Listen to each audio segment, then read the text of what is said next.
say it's most likely it's correct example I say that's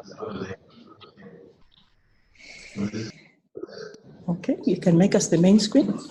Yes, I am. Okay.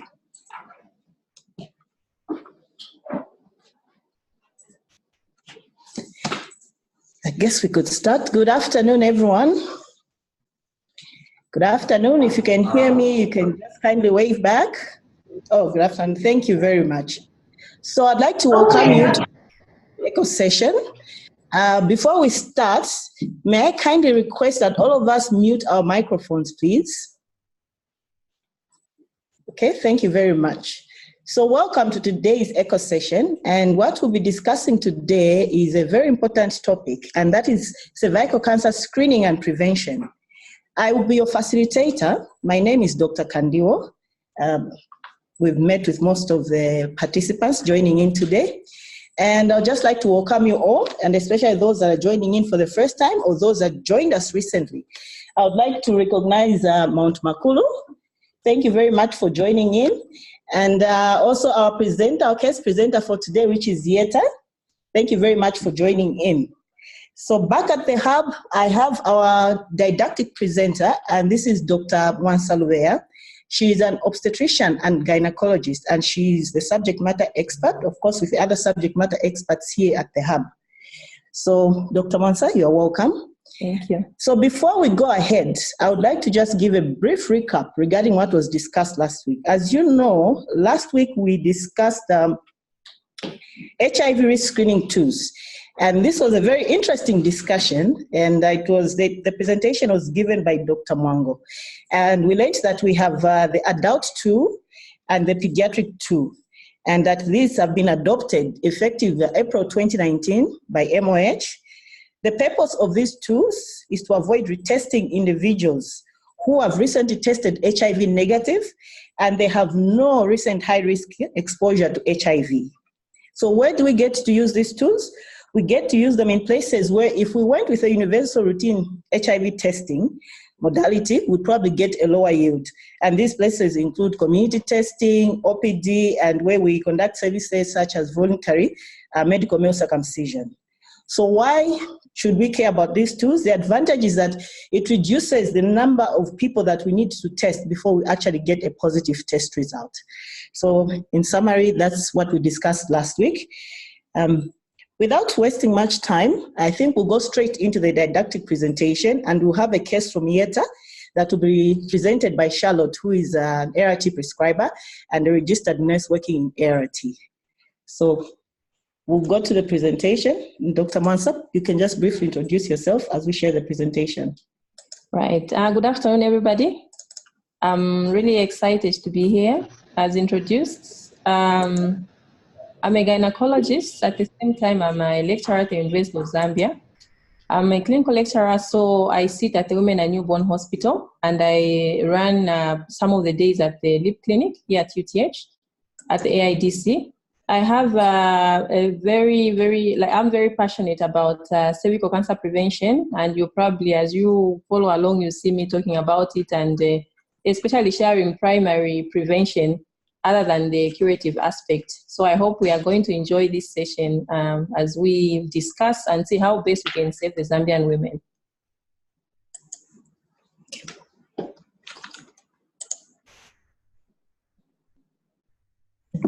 Right, so, Thank you.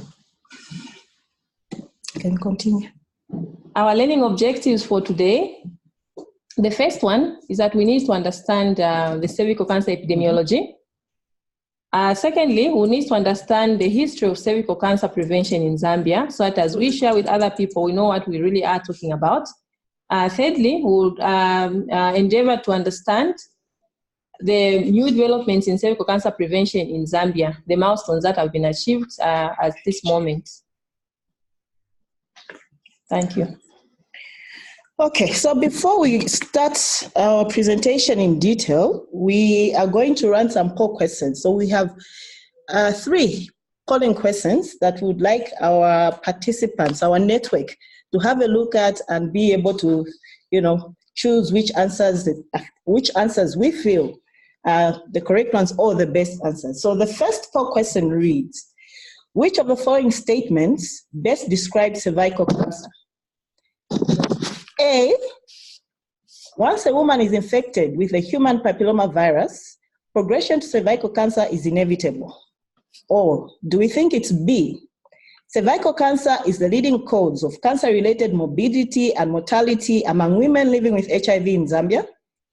Or do we think it's C, HIV-negative women do not need to be screened for cervical cancer? So we can choose the statement which we think best describes cervical cancer. You can stop sharing. Okay.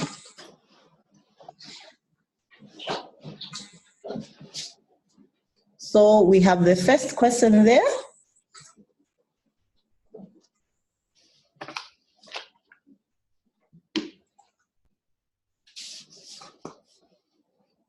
When we talk about cervical cancer, which of these statements best describes cervical cancer?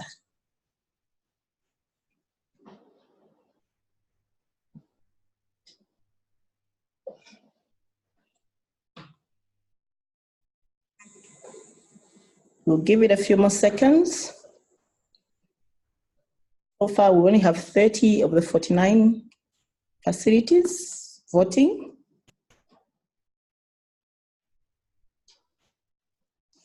We just want you to know your views.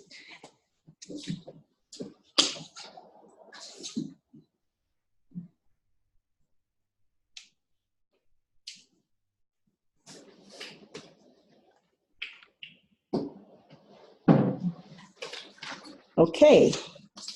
So I'll end the polling and we'll discuss the answers after the didactic presentation.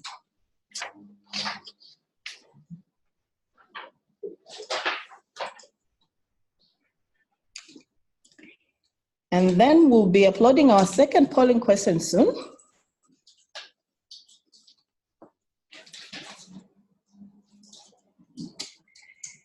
So our second polling question reads, the only screening tests available for cervical cancer are pap smear and visual inspection with acetic acid, which we call VIA. The only screening tests available for cervical cancer screening are pap smears and visual inspection with pap smear and visual inspection with acetic acid, which is VIA. Do we think this statement is true or do we think it's false? Are we aware of any other screening tests available for cervical cancer? So we can go ahead and poll.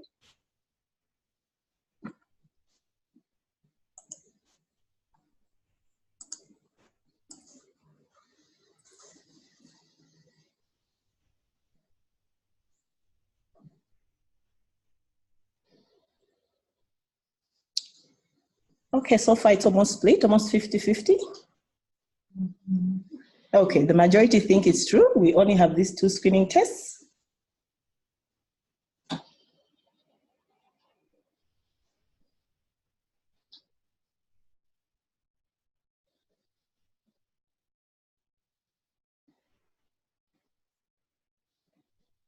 The hub, we can also write down our answer. What do we think?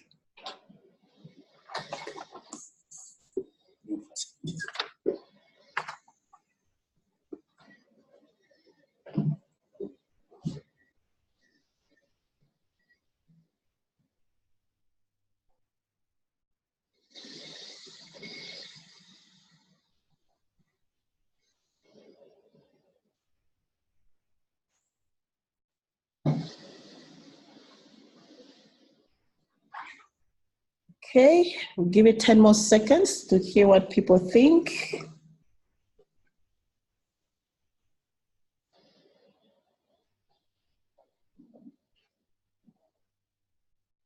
Okay, we'll end the poll and we'll discuss the answers, like I said, at the end. So we'll go on to our third polling question.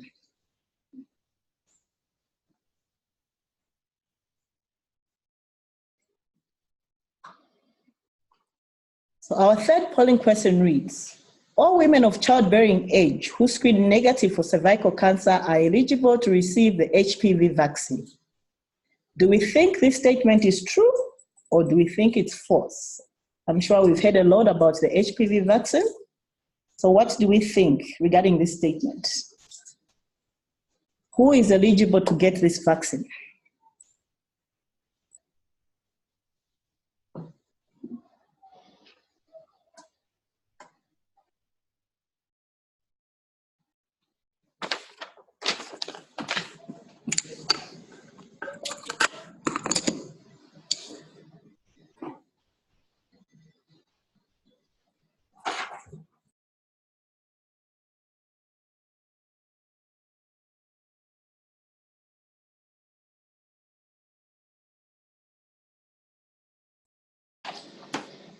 We can continue voting. So far, we only have 68% of the facilities that have voted so far.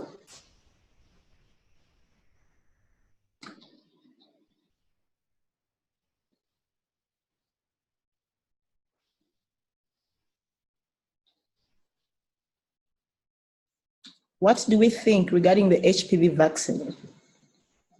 Is this statement true or is it false?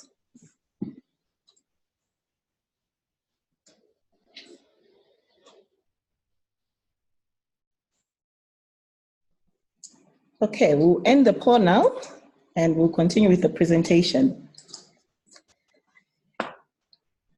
So Dr. Mansa. All right, there you go. That was a nice exercise. I could see that you are all busy trying to vote and we'll get our answers at the end of the presentation. Yeah, so the statistics as follows. Invasive cervical cancer is one of the commonest malignancies worldwide. And you can imagine we have like 570,000 new cases in 2018 alone, okay? So this translates to about 6.6% of all female cancers. This means that by 2050, we'll have up to 1 million cases. And unfortunately, 90% will be coming from developing countries like ours, okay? And this accounts for at least 22% of estimated new female cancer cases in sub-Saharan Africa. Most common cancer in adult population in Zambia and having over 30% of new cancer cases, that is on an annual basis. If you look at the global estimates in the statistics, there is I would call it a group, a team, the Global Can. This is a team that kind of puts the cancer statistics together in 185 countries, and they look at 36 cancers to see the age standardized values for the cancers. What are the percentages in terms of the incidence? So that that map just shows the distribution of the different cancers across these countries where they do their statistics. When you come to Zambia, this now should at least be common knowledge that cervical cancer is the most common cancer, both female and male cancers combined. This means that if you draw a pie chart and put the cancers, all the cancers, you find that still cervical cancer will be top on the list of those cancers. That is the rationale in saying that both male and female cancers are combined, which is about 30%. And of course, it causes a lot of cancer-related deaths. About 3,000 new cases are seen annually in our setup. But we all realize that there has been really this drive, a comprehensive drive in terms of cancer control. And we are a hub for other countries that are trying to prevent cervical cancer. So for the national scale-up, we have, that is VIA. And I must emphasize that Zambia is using visual inspection with acetic acid for screening on a wider aspect. But this does not mean that it's the only method of screening that is available. This has proved to work well in large communities where you are resource constrained. It's effective. It picks up the sensitivity and specificity are good. It will pick up your cases, especially those that have got advanced disease or persistent infections. So there is a 3-phase national scale-up with government ownership. We should be able to explain this confidently, all of us, in terms of what the government is doing. At provincial hospitals, where there are nursing schools and there are functional theaters, visual inspection with acetic acid is being done, cryotherapy is being done, and also LEAP is being done. At district hospitals, VIA continues to be done, cryotherapy continues to be done. So why you see that also health facilities are doing VIA and cryotherapy. Why you see that the provincial, district, and health facilities, like at all levels and all the spectrums, cryotherapy is being done, which is a see and treat. When women come into the screening clinic, they have persistent HPV infection, which shows as a VIA positive, they'll be offered that cryotherapy. However, there are certain instances where you need to probably get a biopsy, or the lesion is too big to be done using cryotherapy. So in that instance, then you have to refer to the next level where they are doing, performing the LEAP.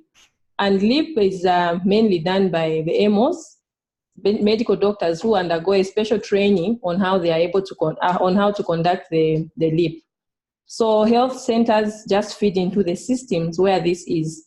But the dream is that it gets closer to people as much as possible. Going a little bit into the history of cervical cancer screening in Zambia, when it started in 2006, we only had a small portion there. If you see centrally, that green there, the whole country is covered red. There was no such a thing as cervical cancer screening with VIA. So this was the beginning. And as we've moved, this really deserves a great applaud. You can see over a period of about 10 years, we have so many VIA centers, a lot of centers that are offering LEAP services and VIA. But again, we still have a few portions which are in red. Those need to turn into green, okay? And the deeper green is better, because then you can offer the patients this service and you reduce on issues of loss to follow up. Okay, so in terms of invasive cervical cancer, that is ICC, okay? If this is a new term to you, you know abbreviations sometimes can be confusing, because in different practices you use them differently. So that ICC means invasive cervical cancer. We'll look a little bit about the relationship between the two. These are comorbidity, okay? Women living with HIV at a higher risk of having cervical cancer. Okay, even when they are on medication, their risk still is higher, because probably they get infected by more aggressive strains, and their immune system may not support the clearance of the HPV virus. So the recommendation for screening, PEPFAR and WHO recommend that every woman aged 25 to 49 years of age should be screened for cervical cancer. And I usually get this question about what about virgins? Okay, we know the transmission of HPV, it's connoted as a sexually transmitted infection. Okay, it moves between men and women sexually. So for virgins, you'll be able to tell me at the end of the day what we do with a 45-year-old virgin who comes for cervical cancer screening. Yeah, so with PEPFAR support, there's a target to screen about 130,000 women by September 2019 to catch as many women as possible. Very soon, there will be an introduction of HPV testing for older women. So there is a graph there which just shows some kind of distribution of the ICC cases, that is invasive cervical cancer. The ones in red are HIV seropositive, green seronegative, then we have the blue where the status is known. So you could see how the red graph is towering over the two other graphs. And if you had to redistribute the two, definitely some of those in blue whose status was unknown would definitely add up to the red graph, which shows seropositive women. So some of the challenges that have been faced by this program, funding that is specifically given to cervical cancer screening programs Okay, because many times that a partner starts a program, you may not be able to sustain it. That's what the work is on now, to sustain. So there is no actually funding that is specifically covering cervical cancer. But you heard on the previous slide where I talked about PEPFAR supporting screening for HIV positive women. Yeah, so we need to leverage on HIV resources. Wherever there are resources for women with HIV, we need to also bring in the aspect of cervical cancer, because at the end of the day, this is just the same woman that we are seeing with likely to have different conditions. And the drive about PEPFAR trying to focus on women who are HIV positive is that it has been noticed that women are surviving HIV, they are well controlled, virally suppressed, they are good with medications, but they are still dying of cervical cancer. And the worst part is that cervical cancer is preventable. So why should we let women continue dying of cervical cancer when it can be prevented? Okay. We also see the issue of it not being mandatory for women who are HIV positive. This is a call to action for all of us to really push for every HIV positive woman you see, make the appropriate referral to the screening clinic and ensure that you even make them accountable to say, we'll review you at such and such a time, then you should come with your your cervical cancer result. So then you're sure that they've screened, than to just leave it open that they will decide when they would like to go. Yeah, so this is just an emphasis on how that we need to work hard on the integration of these services. We also need HPV vaccination for adolescents, and then screening still continues to be a desired outcome. So the recommendations are that cervical cancer should be formally a part of HIV care. Every time we are caring for a woman with HIV, let's remember the aspect of cervical cancer. That should always come onto our minds as we care for these women. And then we also need strategies for adolescents, because now we have the PMTCT, the failed PMTCT. Adolescents now have grown into women. They need vaccinations. They need a lot of strategies. We need to understand their rates of HPV infection. We don't have studies that would substantiate that kind of infection in this population. The HPV vaccination for adolescent girls was just launched this year. I'm sure you all know. Yeah, the recommendation for the pubertal girls and adolescent girls is 9 to age 14. But you see, when you have your resource constraint, you kind of just get the highest success rate. So we are now only vaccinating the 14-year-old girls, and they'll be receiving 2 doses for the HIV negative, 3 doses for the HIV positive. Next slide. So this just shows what happens in cervical cancer development. Okay, so you could see that when I talked about the vaccination schedule, I talked about girls aged 9 to 14. HPV infections seem to start occurring at 15 years of age, because then the girls become sexually active, so they get the infection. Many women are able to clear this infection in the system. Yeah, however, there are times that there's a persistent infection. So you see towards age 30 there, you start having precancer, which is a persistent infection of HPV. Beyond 30, you start now having cancers, and then it moves at par with the precancerous lesions.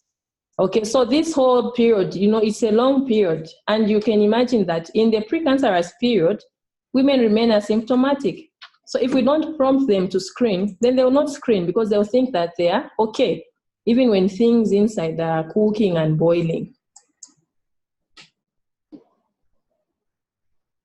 Okay.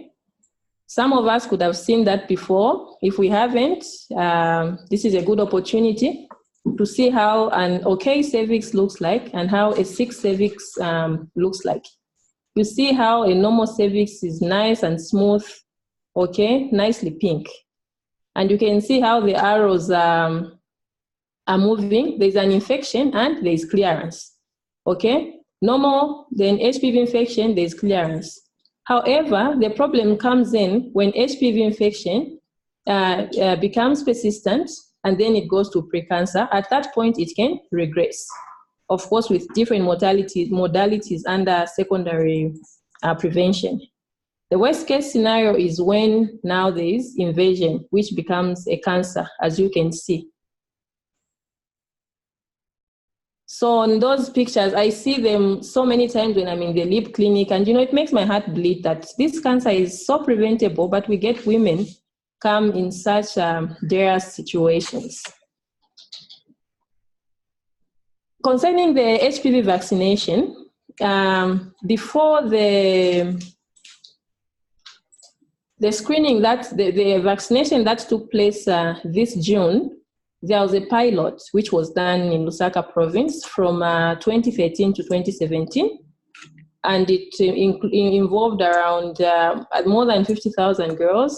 That time we were picking girls who were aged 9 to 13 and those who were in grade 4. Then the message was more of grade 4 girls, because the age was a bit lower to 9 to cater for the other groups. So dose 1 for HIV negative has been given. They will get the dose 2 in 2020. These are HIV negative. For those who are HIV positive, they will get an extra dose. Remember, we said that clearance of HPV infection, the human papilloma virus, is not as faster or as effective in HIV positive colleagues compared to those who are HIV negative.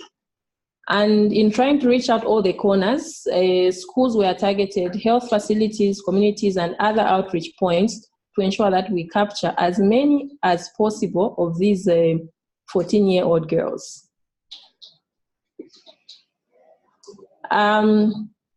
Concerning the HPV DNA testing, so we know now, all of us, that HPV is what persists, leading to the cancer. You see that there are tests that you can do prior to the precancerous lesions forming. This is just where you check for HPV infection. Okay, if there's an infection, then you move to other places.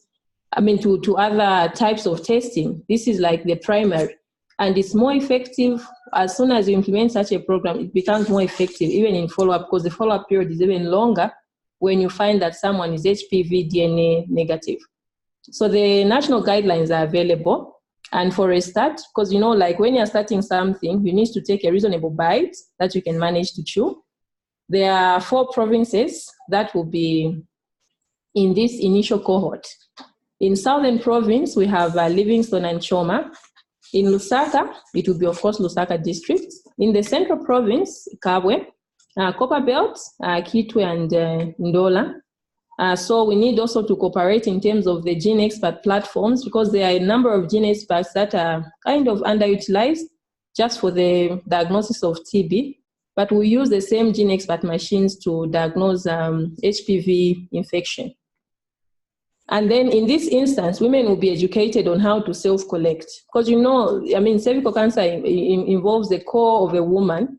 And you find that some women will not show up just for a mere reason of coming to be checked by someone. So we hope that as we introduce self-collection of samples, will kind of increase on the uptake of the screening. That just shows what will be happening once this is launched. You can see those are the bottles. So a woman will be taught different positions in which she can stand or lie down, and then collect a sample, put it into a bottle, and then give it to if they are self-collecting from the facility, they hand it back to the nurse. If it's in the community, they'll probably hand it back to the community health workers. These modalities are still being worked on.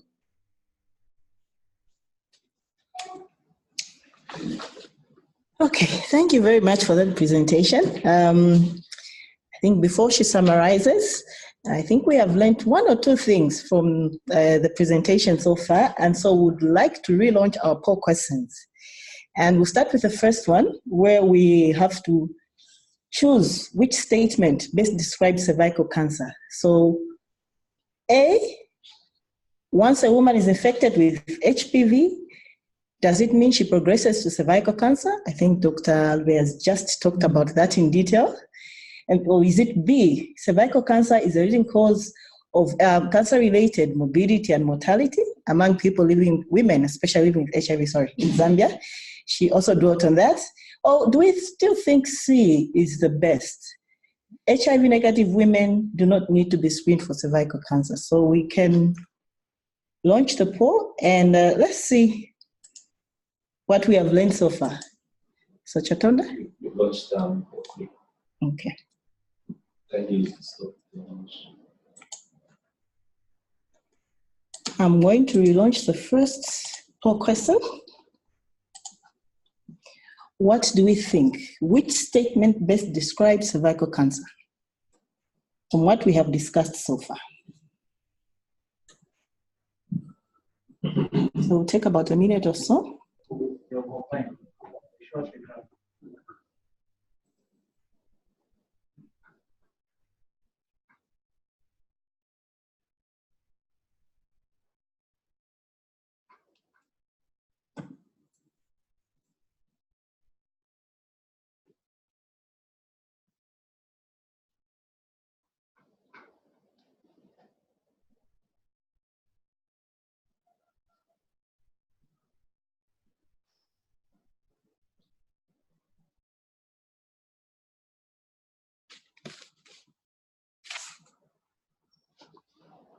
Okay, we only have 60% of the facilities giving us their response. We can have a couple more from the presentation so far. What do we think about cervical cancer? What have we learned about cervical cancer?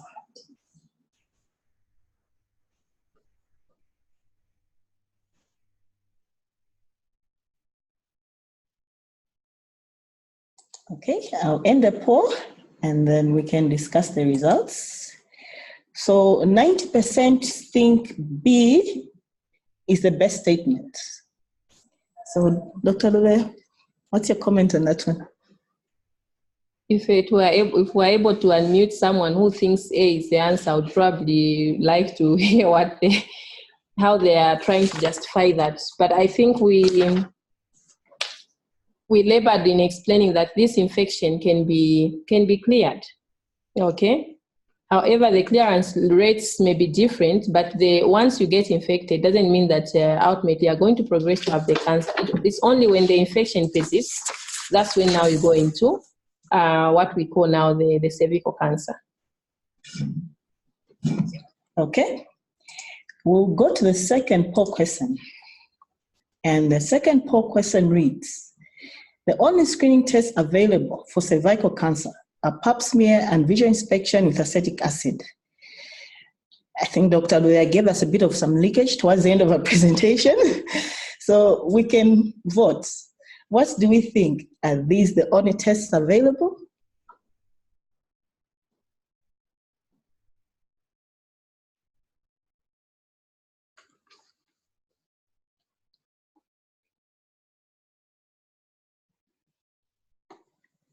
Okay, so far 70% plus think it's false.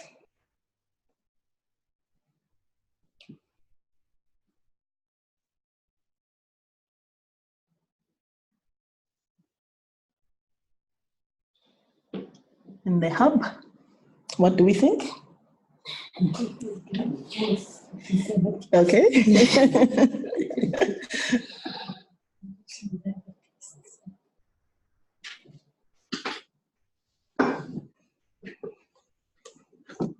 Okay, we have 4950 of the facilities that have logged into the responding. So end the poll and discuss the answers. Okay. So go by the majority. Since the majority thinks it's false, yeah, it's false. Those are not the only tests that are used for cervical cancer screening. You've got actually a lot more that you can go to. But you would, I think, agree with me that these are the commonly used ones. The pap smear and the VIA are the ones that are more common in our setup, but we are not limited to those. So the answer is false on the poll, second poll. Okay. So we are going to now relaunch the third poll question.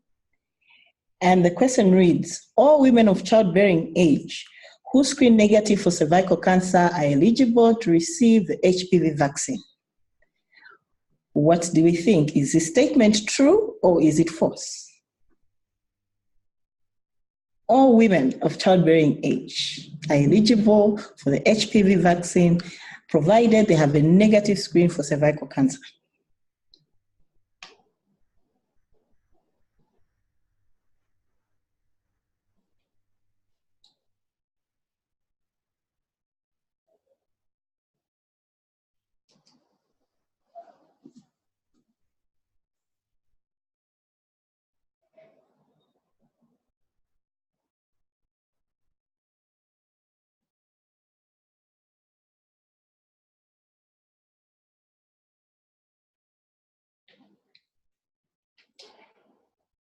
We can have a few more facilities voting. So far, we have 49 out of 72.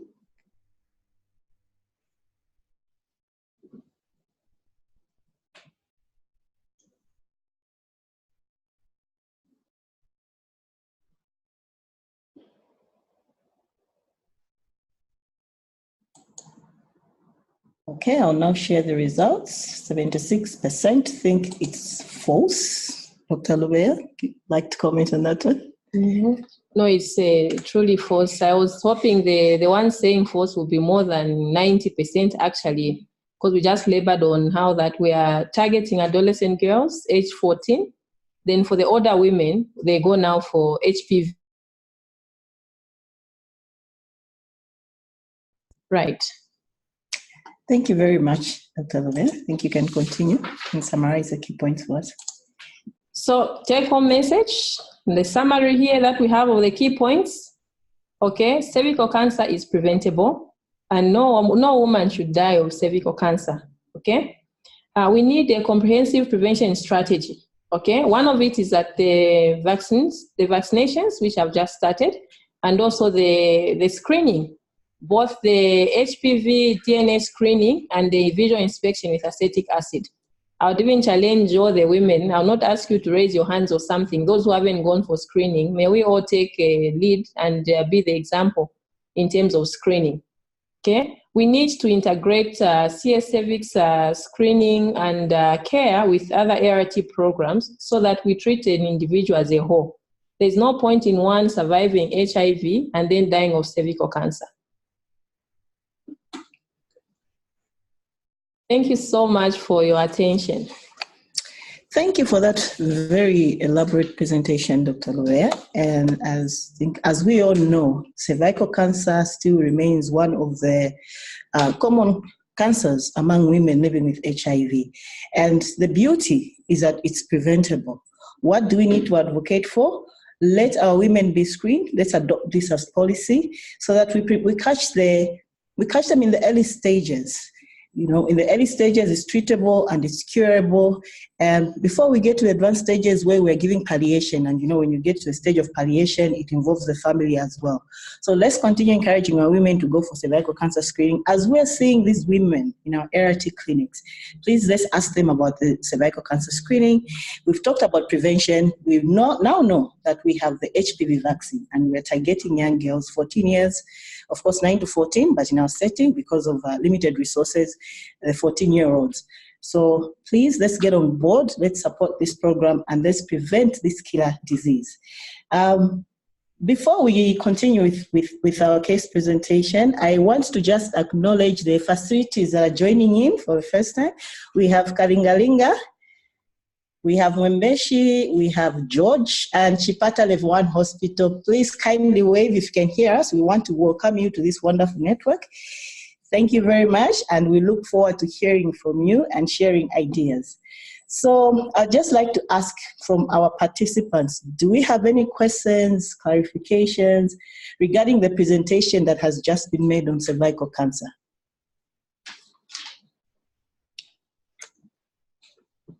Do we have any questions so far? Okay, so we have a question from Mongo Eban. Mongo Eban, kindly go ahead with a question. I think I need to get clarification on the HIV positive women and girls also, because PEPFAR is recommending that we go for the 25 to 49 years women to have them all screened. But we still have the HIV positive adolescents that are also sexually active. Are we also including them for the screening, or we are just leaving them hanging and for them? I think that's a clarification that I really need. And also before, there was an issue of the age reducing to 21. I don't know if you're aware of it, where they were saying from 21 years going up. I don't know if there was a revision of the ages, or it was just maybe someone who brought it out. Thank you very much. Dr. Lubeya, would you like to comment on that? Okay, thank you. Brilliant questions. I like that curiosity. The first question was on HIV positive women and adolescents, and the age range 25 to 49. Of course, that's a recommendation by WHO, and that's what PEPFAR is following. However, in Zambia, what we are doing is that any HIV positive woman who's sexually active, you screen them regardless of their age. So if the 21-year-olds come, the 19-year-olds come, and they're HIV positive, please go ahead and screen them.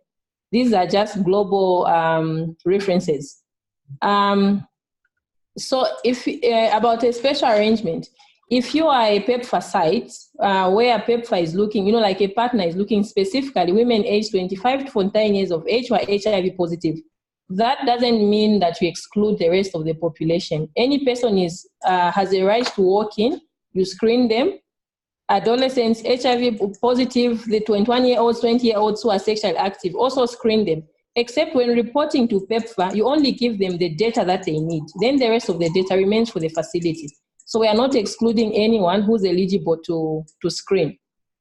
The second question about 21 years old, we don't have that guideline as embedded in the book to say this is what is prevailing, but it's related to my first response where I said HIV positive and they are sexually active, because you find that maybe a 21-year-old has got 2 children, so they are still eligible to screen.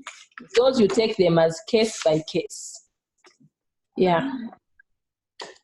Thank you very much. I hope that answers your question, Mongo Aban. We have a hand raised from Mwembeshi, Rural Health Center. Mwembeshi, go ahead with your question. Then my question is, how often are we, those who are the women who are HIV, Kindly repeat your, sorry, we can't get you.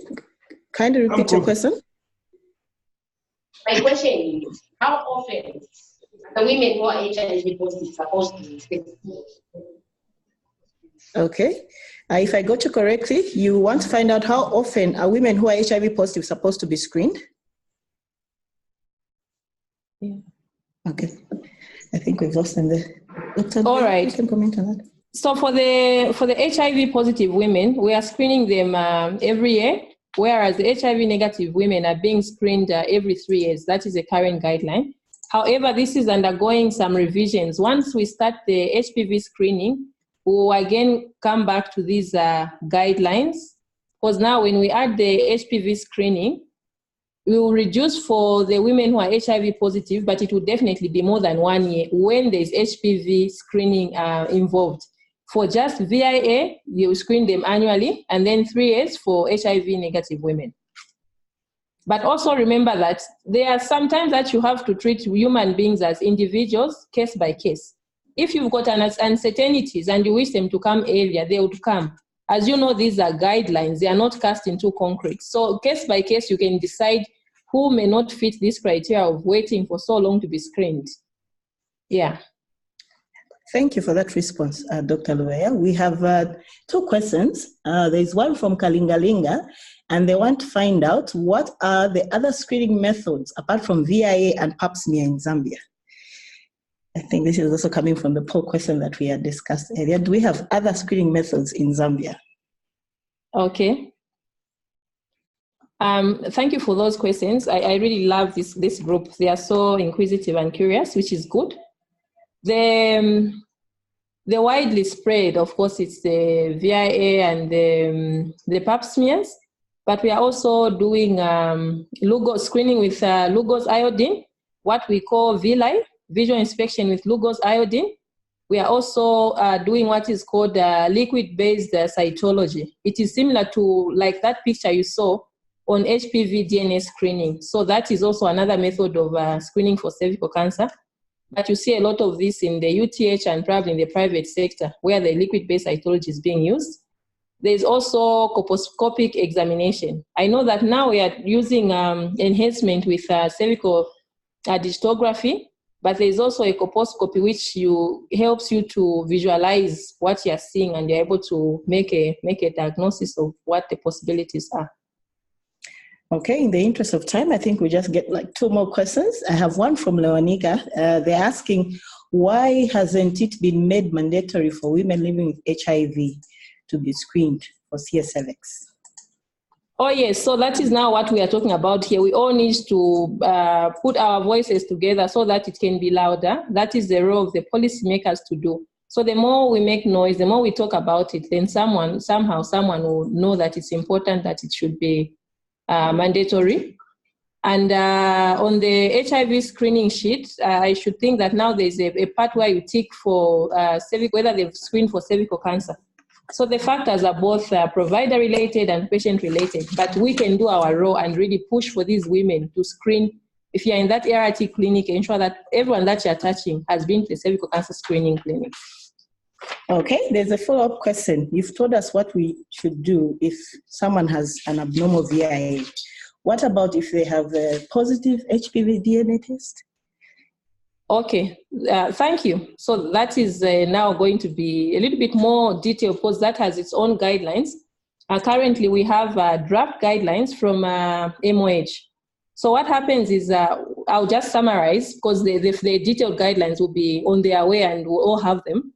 But because we are all here, we can just understand that if someone screens HPV positive, they have to return in 1 year.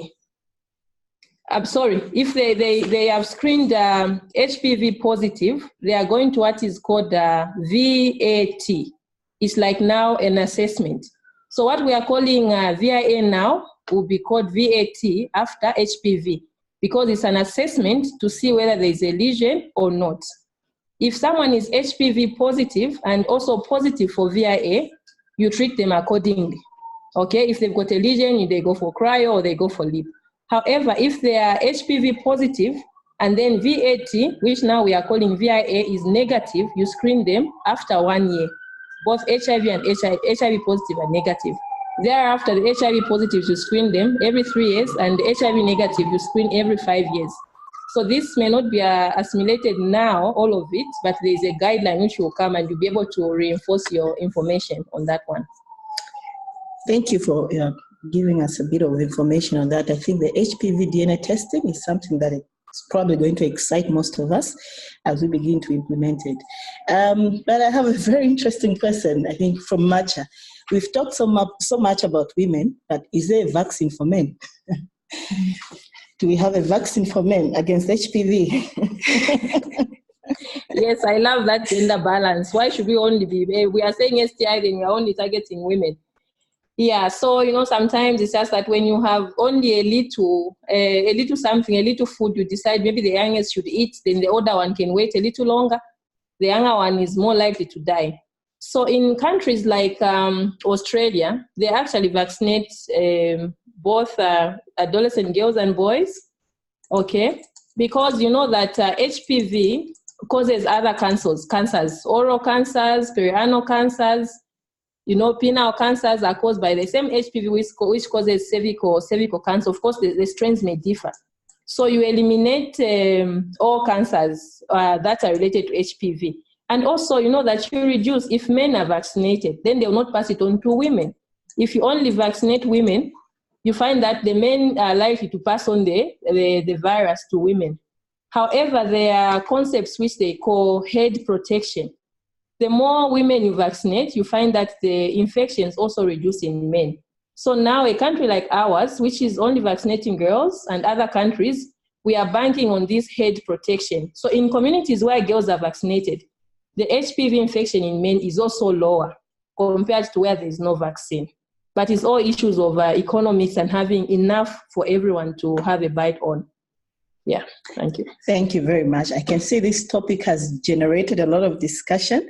And fortunately, in the interest of time, we may not be able to tackle most of the questions that are coming in, but I hope that what we've discussed so far has cleared the air and has given us, some form of guidance in how we proceed with regards to cervical cancer screening and prevention as a country. I would just want to give a chance to Dr. Jinwala, our pediatrician here, to just make a comment regarding the ART forms and cervical cancer screening. As she is about to give a comment, Yeta, may you just get ready to share your slides? If you're unable to, kindly let us know and we'll be able to share from here. Okay, so I've been told we'll share the slides from here, but may the presenter just get ready. So Dr. Jinwala? I just wanted to comment that we are revising the forms, the ART forms. So in the new revision, we won't just be saying referred for cervical cancer screening. Will be required for every woman to indicate the test result for the screening test. So I think that will make it more proactive for everybody to be screened rather than currently it's hanging. You just tick and say you have referred, and then nobody knows what happened to this woman. Yes. Okay, so thank you. In the new revision, it will cover every woman.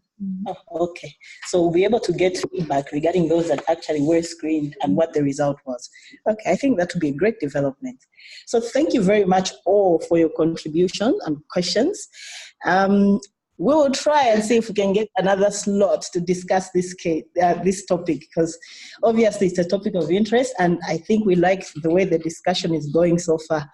But in the interest of time, we'll just go ahead with our case presentation. And this is coming from Yeta District Hospital. A presenter is Charlotte. Charlotte is a registered nurse who actually works in the ART clinic at Yeta District Hospital. So Charlotte and the team, can you hear us? Charlotte, Dr. Shpash and the team, can you hear us?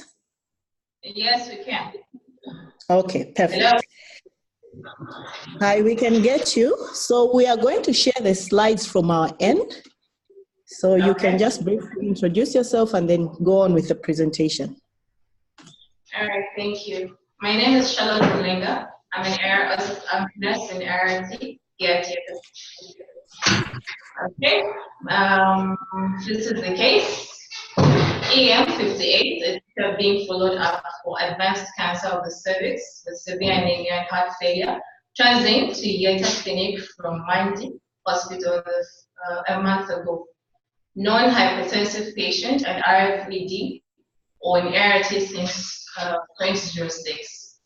Was first screened for cervical cancer at Yeta Hospital in 2017 with a history of vaginal bleeding, which started in 2016. She was then referred to the Vincent for further treatment of abnormal cervical findings. A biopsy was done in the Vincent on the 25th of September 2017, which showed scene 3, but invasion could not be excluded due to the fragmented and superficial nature of the biopsy tissue. She went on to have 2 more repeated biopsies from the Vincent, but results were never seen. In April 2019, the family and client decided to stop going to the Vincent for reviews due to financial constraints, and they felt they were not being helped. Clients continued to have heavy vaginal bleeding on and off. The past medical history, treated for severe anemia at Yeta Hospital, has received BT for 2016, drug history, nifedipine, Lasix, acid, parasulfate. The gynecological history, She's para 3, attained menarche at 17, first sexual encounter at age 18, had 6 sexual partners before marrying her late husband, did not use condoms with any partners, and none was circumcised. Physical examination, the general condition. She's chronically ill-looking, in obvious respiratory distress, severely pale, no jaundice, has a single inguinal lymph node, which is 3 by 3 centimeters on the right, which is mobile, distended neck nerve was veins, bilateral footing, edema. The vitals, the temperature was 36 degrees, BP is 1.7/64, and the pulse was 102 beats per minute.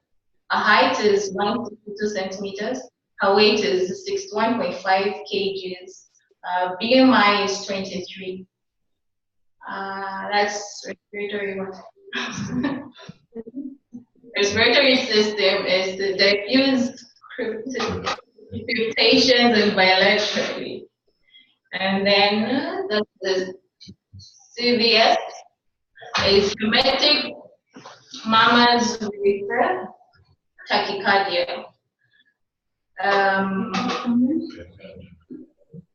The abdomen is ganglionic growth on umbilicus, which is 3 by 3, which is also known as the Sister Mary Joseph, and no, it's non-tender, adherent to underlying tissues. The liver, kidneys, and spleen are not palpable. That's the gastric. GUS, the uterus is palpable 14 centimeters above pubic bone. Okay, she studied ART in 2006, and she was until recently today, which was finished to AFT, 3TC, EFT. HB on the 10th of June 2019, it was collected on the same day, it was 1.5, and she was given 3 units of whole blood, and it was done again on a repeat was done on the 11th July 2019, and it was 2.8. And recent this morning, HB was 5.6 after the 3 units were given. The viral load is not detected. CD4 is 20, which was collected on the 11th of July 2019. Results received on the 14th of July 2019 was 276 cells per minute. The HB hepatitis, was done on the 11th of July 2018 and negative. And RPR2, which was done on the same day, was also negative. Urea on the 11th of July 2018, result was 7.9. The crate, which was done on the 11th of July 2019, received July 2019, was 252. Her creatinine clearance is 20.98, and LTs done on the same day.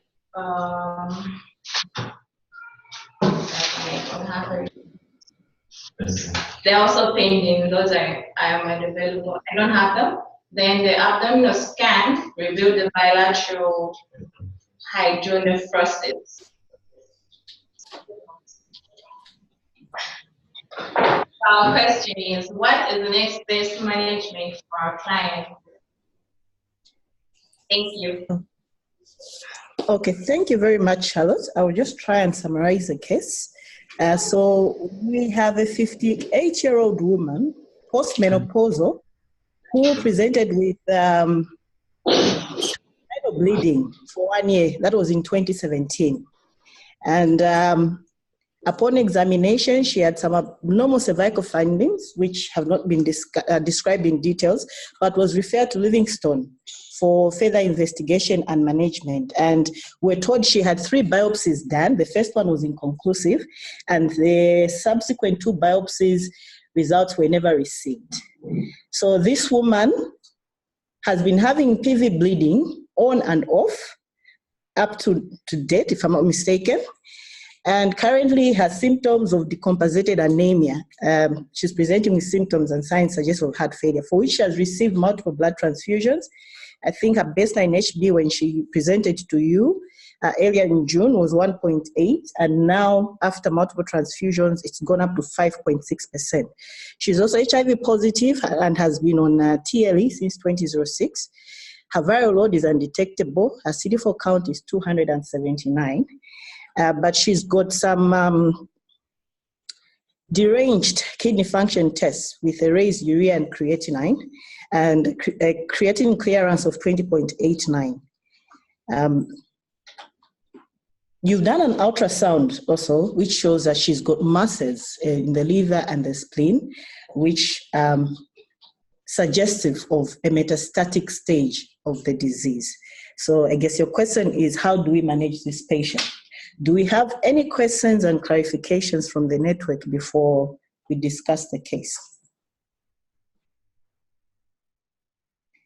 Do we have any questions? Chipata Level 1 Hospital, do you have any questions? Would you like to ask something or clarify something?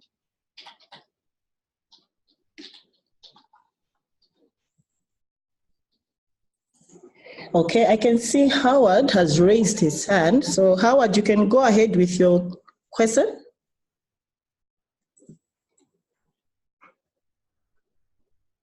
No, good afternoon. Good afternoon. Yes, it's not a question. I think it's a contribution. Okay. Well, I may say it's away from the cervical cancer just a bit.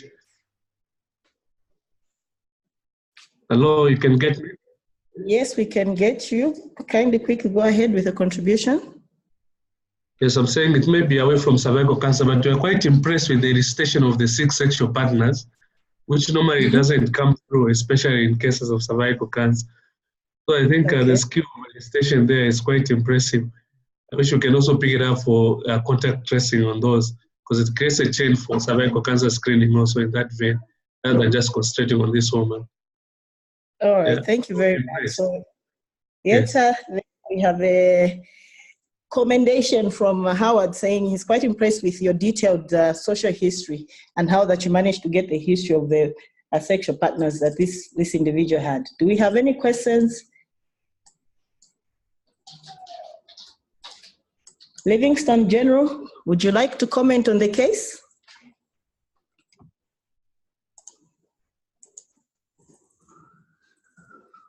Livingstone General, I think we also have St. Francis.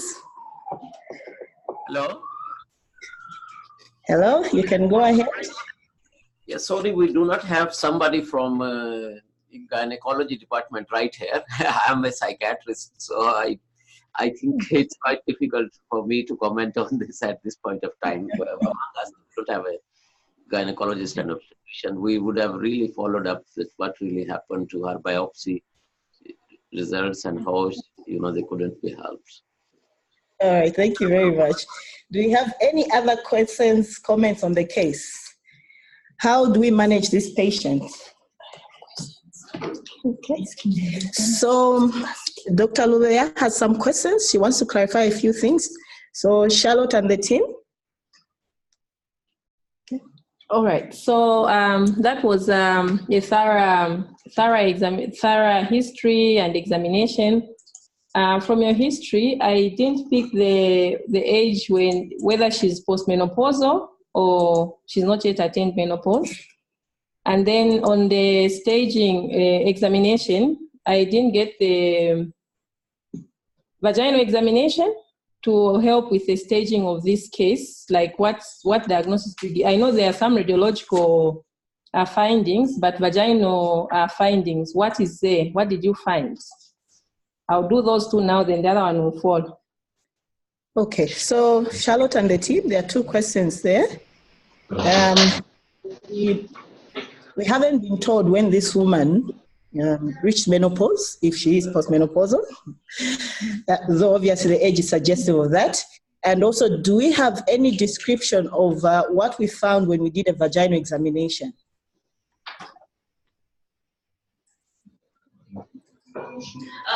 She attained menopause at 23, present 2004. And the second question, I'm not sure, but was told that there was no foul smell discharge currently. Okay. Sorry, this is Dr. Van. I can help. I've seen the patient. There's there's a attached the cervix attached to the next cell. There's no both of the walls, the vagina walls, they are attached, and it shows that there's also involvement of the endometrium as well. It has reached more of a stage, I can say. Okay, thank you very much. Did you get that, Dr. Lubeya? Yes, and I'm just glad that Dr. Banda, thank you, both sister and doctor, for those responses. It's good that you have mentioned that it's going to the endometrium, because my next question was going to be that in view of that, in the fact that we don't have a histology result, how certain, of course we'll handle the other things, but how certain are we that this is cervical cancer and not cancer of the endometrium? That is, I think, for the hub to kind of brainstorm or, something to think about. Because we've not yet clinched the diagnosis. That's why I tried to ask about the endometrial postmenopausal, if it was a postmenopausal bleeding. Of course, cervical cancer can present as such, but the best thing we could do for this woman is to have a diagnosis. That is a histological diagnosis to tell apart whether this is endometrial CA or is cervical cancer. That will be. Okay. Yes, can continue. Yeah, so someone wanted to say something?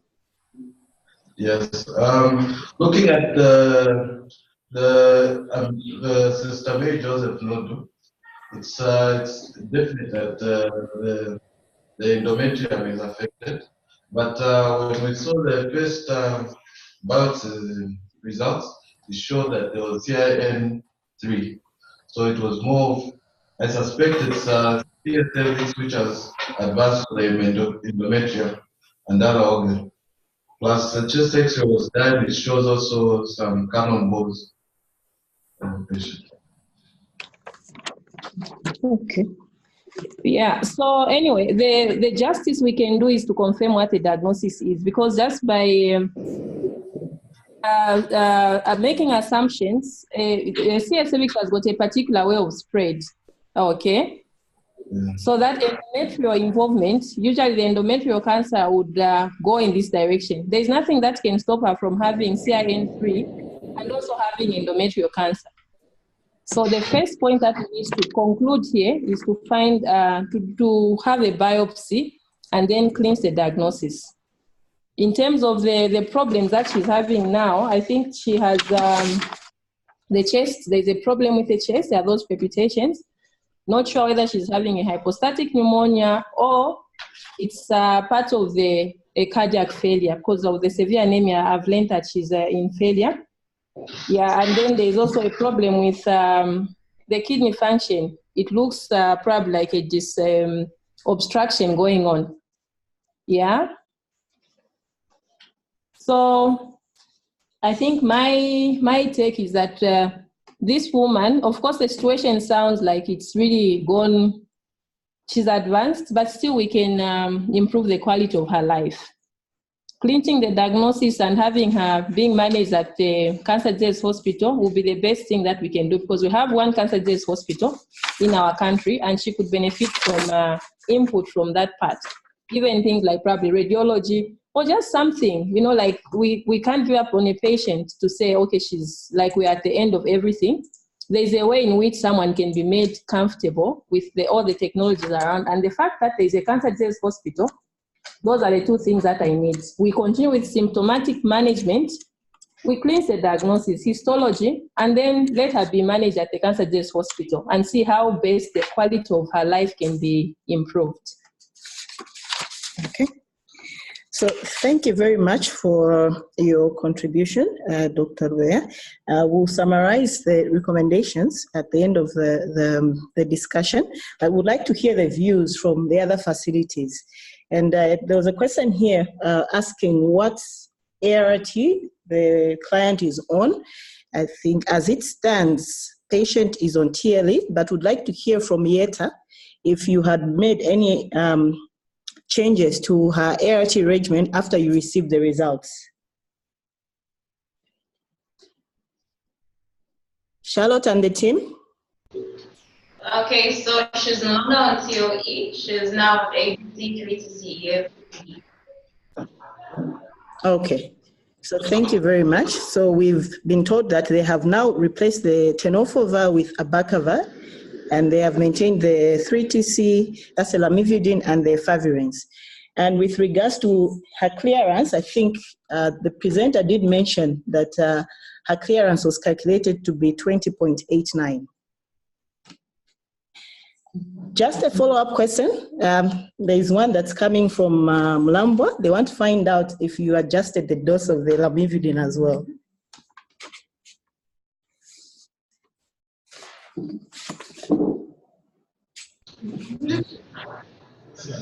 No. Okay. All right. So before we make the recommendations, I don't know if there's any other contribution question from the network.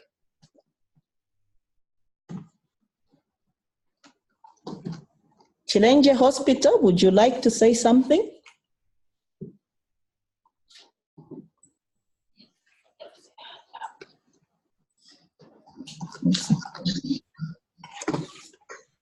Mulambwa. Okay, so Mulambwa.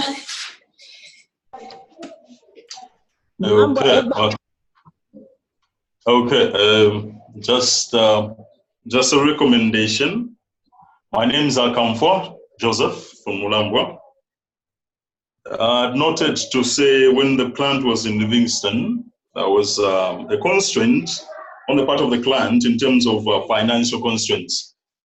And when we take a look at the well-functioning health system, it's supposed to protect its citizens, to be specific from financial consequences of ill health. As you had mentioned in your preamble, amongst the challenges is funding and limited resources for cervical cancer. I believe there's something which maybe we're able to basically concentrate much on this, on the issue of funding to avoid such occurrences in future, looking at the mother we have here. Thank you. Okay, thank you very much for that contribution, Mulambwa. Do we have any other contributions before we summarize the recommendations for the case? Dr. Lubeya, do you have anything else to add to the case? I think I've already, given my recommendations. The best way we can handle this lady, we're just improving the quality of her life. Okay. So Yeta, so far from what we've discussed, we have, you've told us the challenges that your patient had. They've decided to discontinue treatment because of financial constraints and all that. But we still need to make sure that they get the best care. And I guess that's why you brought the case here, so that together we can try and come up with how best we can be able to help our client. And of course, right now, you told us she was having symptoms of heart failure, decompensated anemia. You have transfused her, and we've seen there's been a bit of some improvement with regards to her HB, which has gone up to 5.6. So symptomatic treatment probably needs to continue at this point. We are happy that with the ART, you've made some adjustments. So we are happy that you've made some adjustments with the ART, and we've had an additional recommendation to consider adjusting the dose of the lamivudine as well based on the creatinine clearance. And so far, you've told us you've switched the client to abacavir, lamivudine, and efavirenz, which is okay. We have also heard from our subject matter experts that we need to confirm what cancer this is. Is it endometrial or is it cervical cancer? So we probably need to get that biopsy done. And this is a patient that will probably eventually benefit from the input of an oncologist. So if we could put our resources together to try and see how best we can help this patient, get that biopsy expedited, get the results, and possibly if need be, letting the patient come through to the cancer disease hospital where they're able to get optimal care, be it chemotherapy, radiotherapy, that would be best. Of course, we'll put this case across with and discuss with the oncologist. And as we send our recommendations to you in writing, we'll definitely give you the feedback from the oncologist as well. I guess with those recommendations, I would just like to thank you all for participating today. It's been a very interesting topic, and we have learned the new changes taking place with regards to cervical cancer screening and prevention. And now we'll have the HPV DNA testing coming on board. And we have also learned, we have been reminded rather that first of all, cervical cancer is preventable. And we have been urged to make sure that our women are encouraged to go for cervical cancer screening. We have learned that our ART forms are going to be modified, where we'll be able to capture the information of women that we have referred for cervical cancer screening, and we'll be able to capture the test result, which I think has been a lapse in terms of how we care for women living with HIV and cervical cancer. Otherwise, with those few remarks, I'd just like to thank you all for being a very actively participating audience. And like I said, this generated a lot of questions and comments, and it would be nice to have a second session regarding this, especially when we implement the HPV DNA testing, so that we can hear how the pilot project takes off. So I don't have any new announcements, but for next week, just to let you know that we'll be discussing the PMT stick cascade, and the presentation will be given by Dr. Keith. And reminder to just fill in those registers and make sure you send them to the IT team. Remember, they earn you some CPD points. So thank you, and we hope to see you again next week.